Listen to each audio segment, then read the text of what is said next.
பொண்ணு மாப்பிள்ளையோட ஃப்ளக்ஸ் வெளியில வச்சிருந்தாங்க. மாப்பிள்ளை பார்த்தீங்கன்னா அஜித் மாதிரி நல்லா செக்கச்சுவேன்னு இருக்கான். பொண்ணை பார்த்தீங்கன்னா நெல்சன் மண்டேலா பேத்தி மாதிரி கண்ணங்கரேன்னு கண்ணாடி போட்டு இப்படியே பள்ளி எத்தி. என் தலைமையில தான் கல்யாணம்.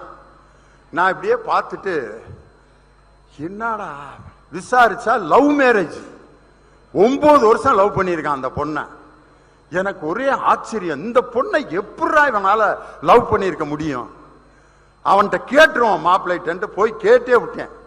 தம்பி வாங்க சார், சார் உங்கள்கிட்ட படித்தவன் சார், நான் தெரியும்டா அசோக்கு, இந்த பொண்ணை எப்படா நீ இவ்வளோ அழகா இருக்கா அப்படின்னு.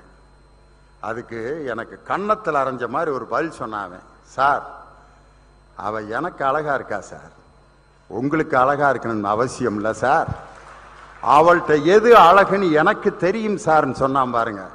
அந்த இடத்துல